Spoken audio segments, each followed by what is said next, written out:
These are the tribulations of Paulette.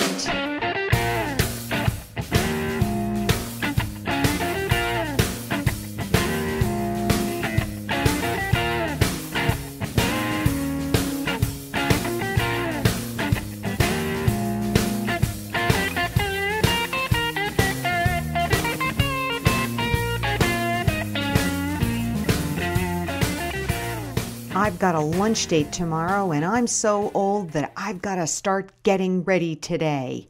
I head to the illegal home salon of Rosemary, my Russian esthetician who's always in a bad mood. She clears the breakfast dishes off her kitchen table, gestures for me to lie down, then spreads hot lavender wax all over my body with a soup spoon. I bite my lower lip. Soon, my alabaster legs are smooth, and Miss Kitty morphs into a tender and pink Mr. Bigglesworth. Then Rosemary gives me a manicure, and I have to sit for 40 minutes in order for it to dry because I'm afraid to suffer the consequences of a nick or chip.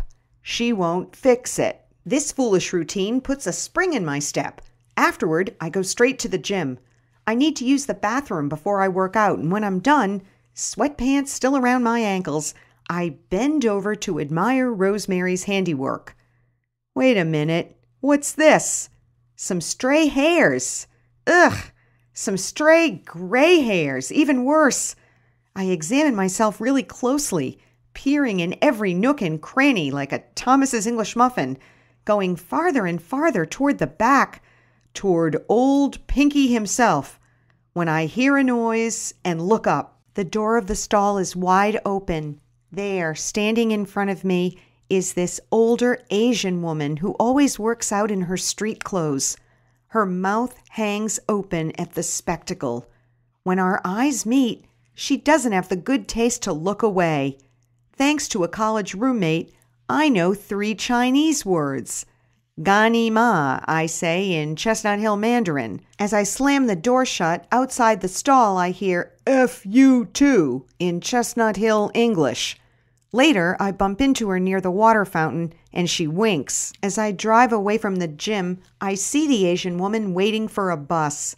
I feel bad that I was mean, but I can't shake the teenager thing, right down to the mean girl locker room fight. Other women must have these feelings too, and maybe that's why Herbal Essence shampoo and patchouli are still on the market. Let's face it, I often count my blessings, and I feel lucky.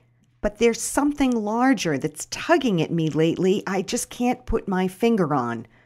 Other than the patchouli, Dave and the kids haven't noticed anything odd because, let's face it, when you're a mother and a wife, it's always all about them.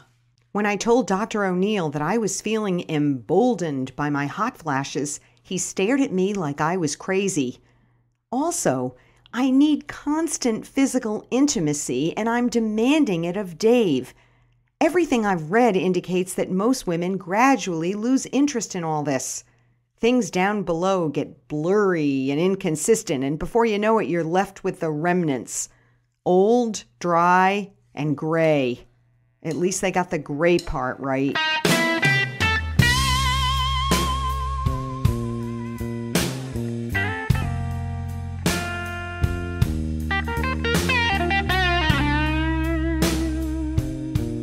My best friend Dolly thinks I've got a pheromone problem.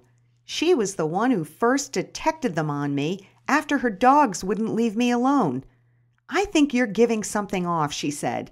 Maybe the patchouli is my attempt to cover it up. In addition to those dogs, I've got men and women falling around me like a Kardashian in a retail establishment.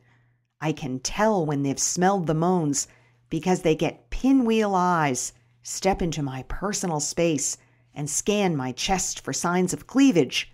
This must be nature's last call to propagate the species, and it wants another one out of me. But what's weird is that the moans either go neutral in my own house or my husband Dave doesn't have a good sense of smell. Also, Dave doesn't have a good sense of sight unless it involves some sport. For 3 years now, he has yet to utter a word about Mr. Bigglesworth. Anyhow, tomorrow is my date with Ted, and even though I'm excited to see him, I'm nervous because I recall that he has a nose like a bloodhound. I head to the local blow-be-good salon to get my hair done. When I leave, I look like Loretta Lynn. I hope it'll calm down by tomorrow. Next, it's off for a tan to cover my alabaster thighs. I worry about looking like Tan Mom, but always convince myself that anything temporary can't be that bad. I put on the shower cap, cover my knees and elbows with Vaseline, step inside, press the button, and wait. Nothing. I lean in and press again, still nothing. I move off the red X on the floor, and then I have the bad judgment to peer into the spigot. Instantly, my face takes the full blast of frigid tanner.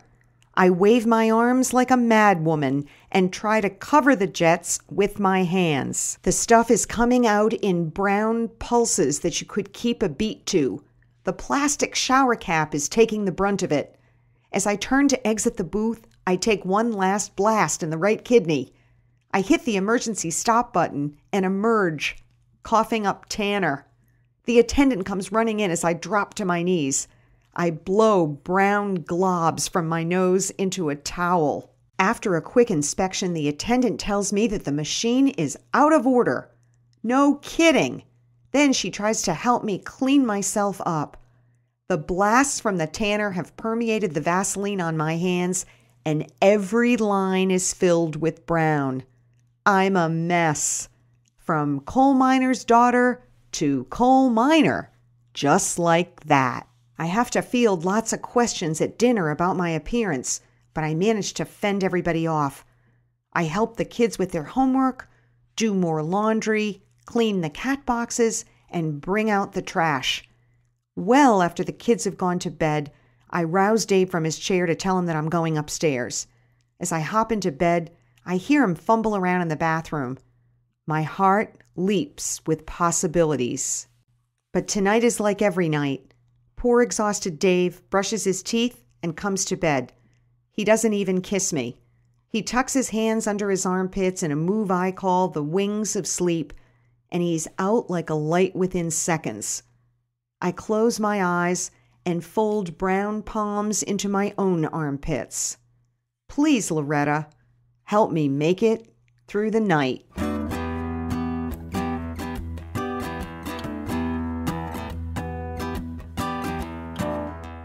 This is Eric Fontana.